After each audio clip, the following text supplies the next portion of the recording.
ever as they're the Division II state final champions. And what great fashion did they do it in as their quarterback and all-everything player, Shaq Washington, made the biggest plays in the second half, even though he may be the smallest guys on the field. Welcome back to Studio C here in Cleveland, and what a phenomenal record-breaking day it's been for these state championships. We have Ryan Kavanaugh, our quarterback, here, as well as Dustin Fox, our all-everything secondary guy. And I'm going to start with you, Dustin. Defensively, I mean, we're going to talk Shaq Washington until we're blue in the face, and why not? But let's not overlook what the Maple Heights defense was able to do in the second half versus Trotwood-Madison. Yeah, their defense came out in the second half and played extremely well. You talk about the first half, they gave up 26 points. The second half, only 7, guys. It's unbelievable. And I mentioned going into the second half how the offensive and defensive line of Maple Heights would need to step up in that 12-round fight.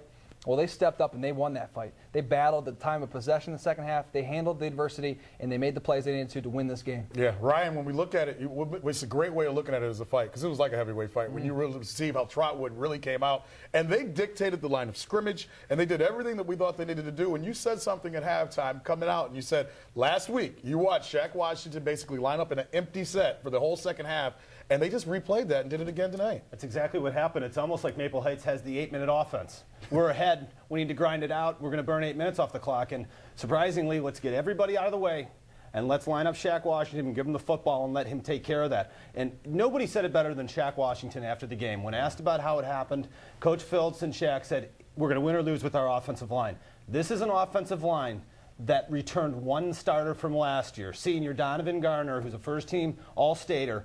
But Shaq Washington doesn't win this game and grind the clock and put it away without the big guys up front. And as you mentioned, 12-round title fight, but at the end, it was the offensive line of Maple Heights who had their hands raised.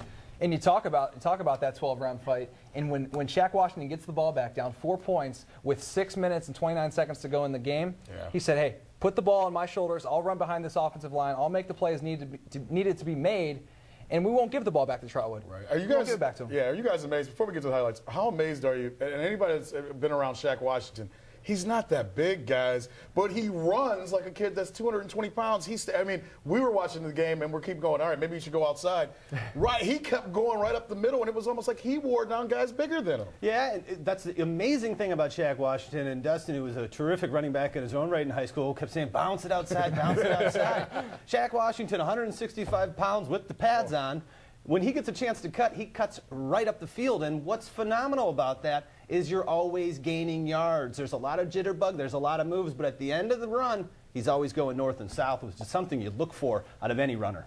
And what you also want to make note of, guys, and we talked about this at halftime, is they need to really pass the ball, I thought, in the second half. Yeah. They had 12 rushing yards in the first half. They come out with 178 yards in the second half. Huge turnaround from the offense in the second half, and defense stepped up big as well. All right, let's go to the highlights and see how Maple Heights was able to win their first state championship of all time. They come out after halftime, guys, and it was right to Shaq Washington. Moved the ball downfield. This is from 14 yards out. Goes in untouched right here, guys. Talk about the vision right there. He fakes the handoff, and he sees the hole. And what does he do? He bounces it outside. This is the amazing thing right here. This is the last touchdown, and what a touchdown by A.J. Michael Jordan. 17-yard touchdown pass. You can see why he's going to Wisconsin on that play. Yeah, great athleticism and great ball skills. It's up in the air, and it's A.J. Jordan's. He went up and got it, and right there, Trotwood's still in it. Right, who would have thought that would be the last one? You go back to Washington. He moves the ball downfield from 4 yards out. And this is what we're talking about, from north and south. Who would have thought that he would have got through that and not get tackled? For a little guy to get up through there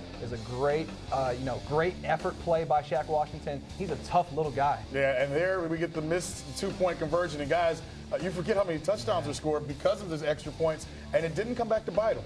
It didn't because of the offense here. And quick pass again, Andre Stubbs, and watch the hustle. Devontae Ransom from the backside and recovers a fumble. That's one of those game-changing events. Yeah, it is. And Devontae Ransom didn't have the big numbers as he usually had throughout the year, but he still made a play, as Ryan brought up, that changed the game. More Shaq Washington powers in from 2 yards out. And slowly but surely, Dustin, we're starting to see that Maple Heights line dominate on both sides. Yeah, absolutely. And that was the go-ahead touchdown. That was a key turning point in this game. They go up 4 points. They would miss the 2-point conversion, but it proved to be enough. Yeah, it absolutely proved to be enough. And then the icing on the cake right here, Ryan.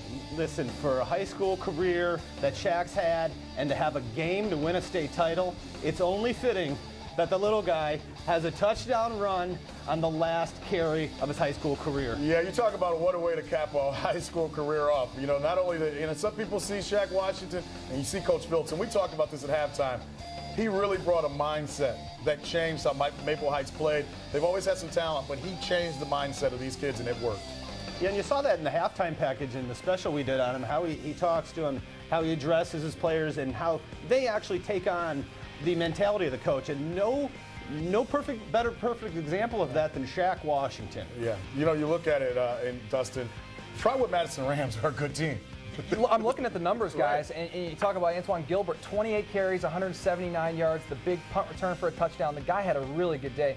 And I was impressed with Graham at the quarterback position. He passed the ball well and also made some plays with his feet. Yeah, you know, guys, we had a record-breaking game the game previous because of 77 points scored by St. John's. Today we had a combined scoring record. I don't know what's coming tomorrow, but I can't wait for tomorrow. And let's get a little bit more Shaq before we get out of here. Here's a highlight film of just Shaq Washington taking over the game. At one point in time, guys, he accounted for 337 of the 377 yards that the Mustangs had.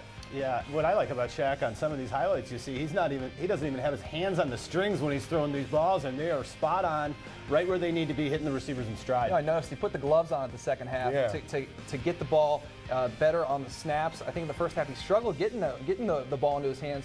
It may have proved to be the difference. You know, Dustin, you brought up something else about him, and we kind of saw this in the second half as well.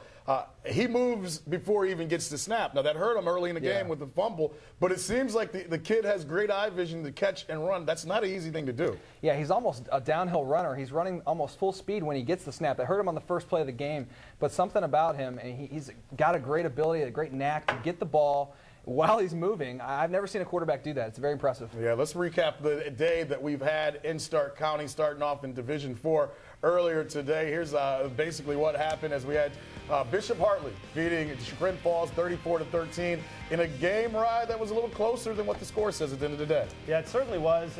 Chagrin Falls put up a much tougher effort than this final score would indicate, but you know, too much speed from the Hawks, Noah Key, Omar Lane, and it was just Bishop Hartley's night, Bishop Hartley's morning, I should say. 11 a.m. game. It's probably their night right now as they're celebrating into it. Tough luck for Chagrin Falls. It's 2 years in a row that they've had great seasons ended down in Stark County. And then St. John's, they bounced back in a big, big way, Dustin. Yeah, Shadyside ran into their second MAC opponent, you know, in Division 1 champion or Division 6 championship.